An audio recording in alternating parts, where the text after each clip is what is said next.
Hey, my dear friends, thank you for joining me. It's a beautiful place where I am at the Washington Oaks Park in Florida on Palm Coast. It's beautiful. It's like the Garden of Eden around me. You know, there's fountains and streams and all kinds of beautiful things. And I'm going to talk about something different today. There is this concept called original sin that I've heard of. I was raised Catholic, and I think they were teaching it to me when I was a kid. I don't know if that goes through all organized religions or if it comes from the Bible or what, but I was taught this thing: you were born with original sin. And a lot of people rebel against that, like, who needs the guilt, right? Like, I was born an innocent child of God. And the word sin is being reframed these days, and it's turned into meaning to have missed the mark.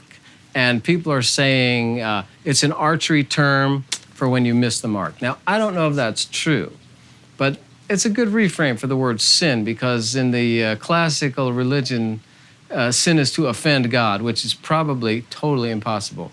Like, how could I offend that force of love that creates 10 million universes? Okay, so the odds are good that I couldn't offend that creative power, that we call God, right? I don't think it's some guy in a chair somewhere judging me.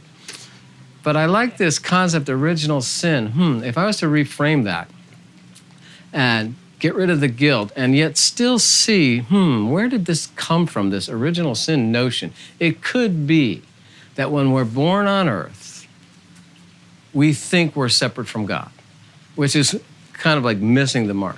It could be that you're born with this little mistake, that you think that now that you're in a body, walking around, creating and loving each other and loving life, that you're separate from God somehow, because you're not on the other side where everything is God, right?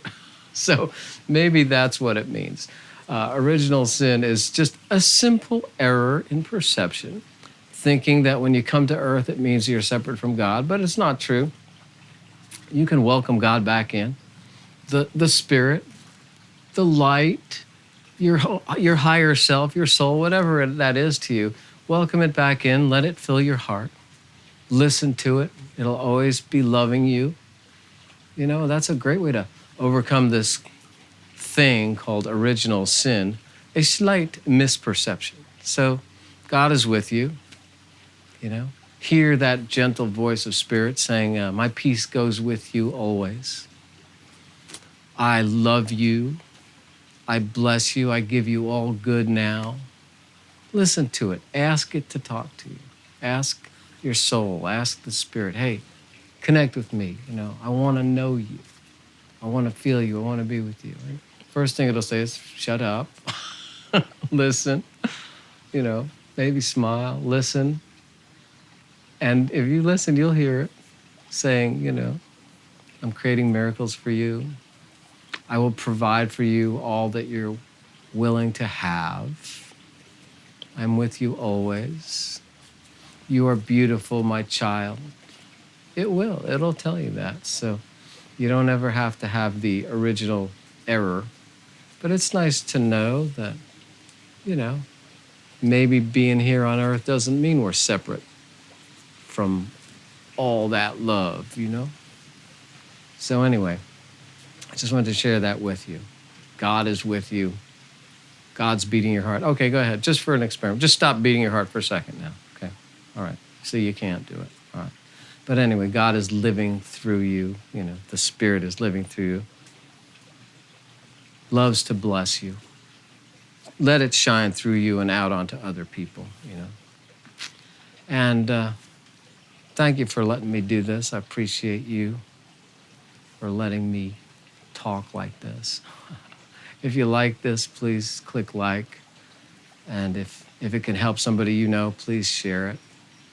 And let me know your thoughts on this. I'd love to hear if this makes sense to you, or how you react to that, or if you have any other ideas of how to experience connection. Share that with me. I would love to hear from you. And please visit me on Patreon if you'd like to get more of my music and games and zingers and stuff like that. Patreon.com, John McKenna. Thank you very much. It was a joy to be here today. Have a beautiful day.